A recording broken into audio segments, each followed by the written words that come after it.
Ya, assalamualaikum semua. Jumpa lagi dengan saya Gunawan dari Rumah Belajar Hekto. Kali ini kita akan membahas mengenai fatherless country atau negeri tanpa ayah. Seperti apa itu? Simak video ini sampai habis.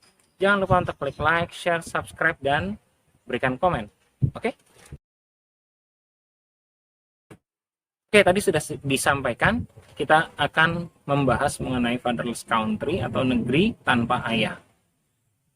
Negeri tanpa ayah. Maksudnya bagaimana? Fatherless atau ketiadaan ayah itu dapat terjadi karena pertama, cerai,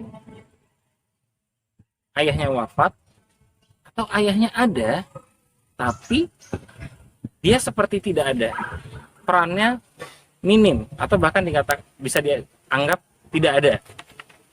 Seperti itu. Ini yang akan kita bahas. Kalau tentang cerai dan wafat itu sudah jelas ya. Ayahnya memang nggak ada. Nah, tapi yang akan disampaikan di video kali ini adalah ayahnya tuh ada, tapi seolah-olah tidak ada. Itu kenapa? Nah, itu biasanya muncul dari pandangan masing-masing pasangan yang berbeda-beda ya. Contohnya tentang stigma perempuan itu urusannya adalah dapur, kasur, dan sumur. Artinya semua rumah tangga, termasuk dengan pendidikan anak itu sendiri. Nah, benar nggak? Kurang tepat ya. Kalau karena seringkali orang atau para bapak ya berpikir tugasnya mencari nafkah selesai, hanya sampai di situ.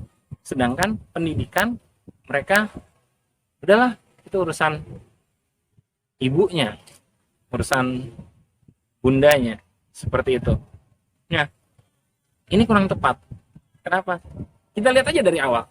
Kelahiran seorang anak itu terjadi karena kerjasama antara suami dan istri atau bapak dan ibu.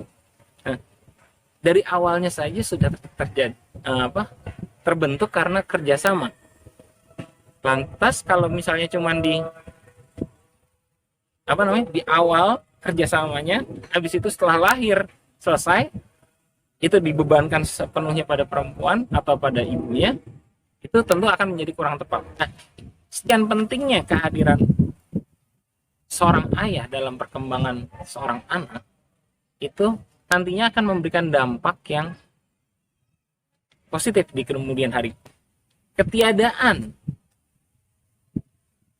seorang ayah dalam perkembangan seorang anak itu akan memberikan dampak negatif, yaitu anak nantinya akan menjadi kurang inisiatif, kurang berani ambil resiko, memiliki harga diri rendah atau minder, atau bisa dikatakan kurang percaya diri, kemudian mengalami depresi, dan lebih lanjutnya nanti bisa terlibat dalam pergaulan bebas, memiliki masalah ya emosional, serta bisa menjadi pelaku atau mungkin bahkan korban dari bullying.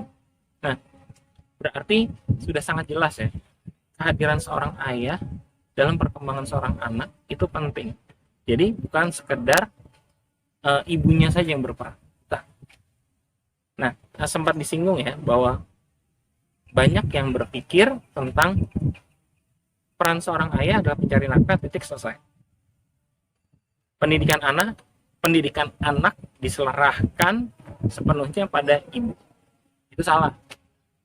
Jadi harus kerjasama agar membentuk anak yang baik di kemudian harinya. Nah, menurut Eli Risman, seorang anak yang mendapatkan keterlibatan pengasuhan ayah akan menjadi lebih pintar secara akademik, lebih pede, dan ketika dewasa suka menghibur orang lain. Ini dikutip dari singplanner.id. Jadi sudah sangat jelas kehadiran dari seorang ayah itu penting. Nah, ketika anak kehilangan sosok ayah, maka akan muncul atau akan timbul sesuatu kekurangan di dalam dirinya. Nah, jadi seolah ada lubang menganga di dalam jiwanya, sehingga nantinya dia akan mencari figur di luar sana.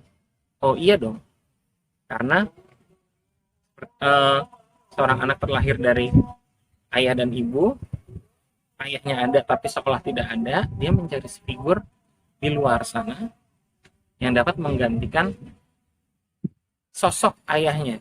Si anak itu dalam perkembangannya akan merasa, mana ayah saya, kemana ayah saya. Akhirnya dia berpikir, ayahnya ada tapi kok kayaknya nggak dianggap sama ayah. Muncul figur di luar sana yang dia pikir dapat menggantikan sosok ayahnya. Dekatlah dia dengan orang itu. Kalau orang itu baik, memiliki pandangan hidup baik, dan mampu mengajarkan hal yang baik, it's okay, nggak terlalu bermasalah. Tapi kalau yang ditemuinya adalah sosok yang kurang baik, maka akan tertanamlah pada jiwa si anak tersebut nilai-nilai yang kurang baik, pola hidup yang kurang baik, sifat-sifat yang tidak baik. Jadilah dia kemudian hari menjadi anak yang bermasalah. Gitu. Lantas bagaimana hal yang sepatutnya dilakukan? Hadirlah di samping anak. Oh, saya sibuk. It's okay, sibuk. Tapi apa iya 1 kali 24 jam, 7 hari seminggu itu sibuk terus? Pasti ada dong waktu-waktu jeda. Pada saat itu muncul, dekatilah anak. Buat ikatan dari hati ke hati, dari jiwa ke jiwa, agar nanti kelak kemudian hari anak juga nyaman dengan bapaknya dan juga dengan ibunya. Gitu. Nah, terus apa yang harusnya dilakukan? Ya, apa susahnya mendengarkan anak?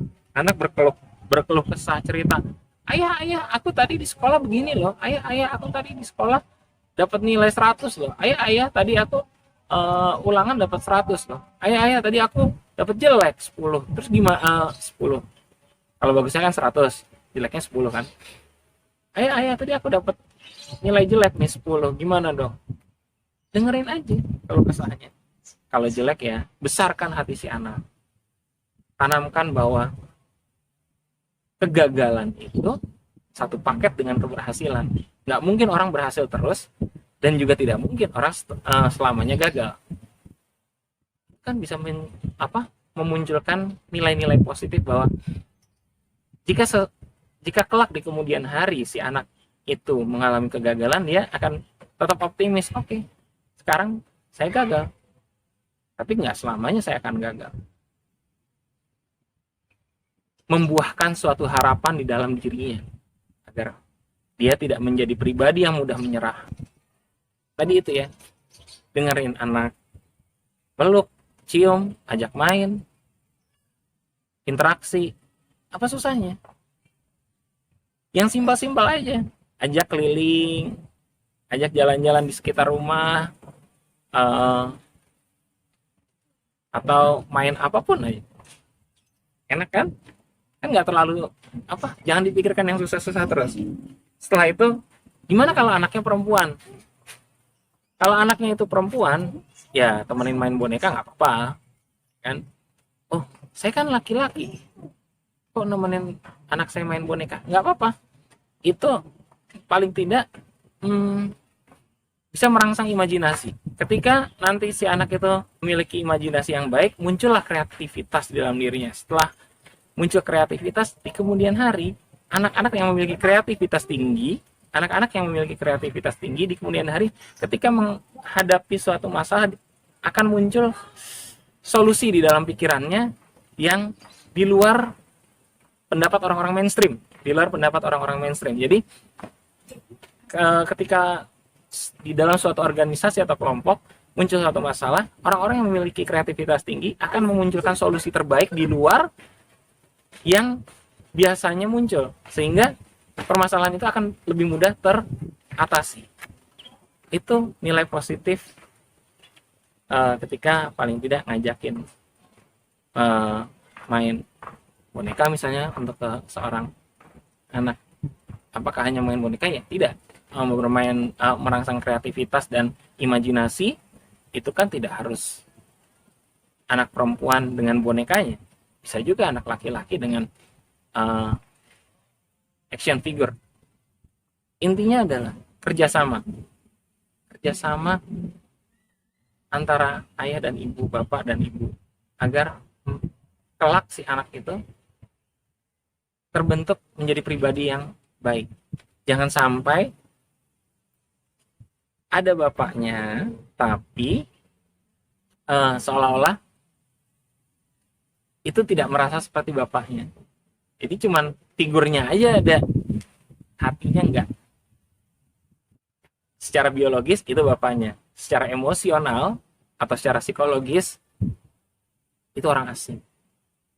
Sakit kalau misalnya teman-teman atau bapak-bapak sekalian menjadi orang seperti itu. Karena nanti yang panen adalah Anda sendiri. Gak dekat sama anak, ingat loh, masa muda itu tidak selamanya. Ketika nanti suatu saat kita tua, tidak berdaya, dan kita terlalu cuek pada anak pada saat-saat sekarang ini, ketika kita tidak berdaya, kita akan mendapatkan buah pahitnya dari perlakuan kita. Nah, karena itu ambil bagianlah dalam perkembangan anak. Setiap anak itu membutuhkan ayah, dan tiap perkembangan memiliki fase-fase penting. Jangan sampai terlewat satu fase pun dan meninggalkan si anak. Begitu aja. Oke, mungkin sekian saja dari saya. Lebih kurangnya saya mohon maaf. Gunawan Wibisono dari Rumah Belajar Hekto undur diri. Jangan lupa untuk klik like, share, subscribe, berikan komen, dan thank you for watching. Assalamualaikum warahmatullahi wabarakatuh.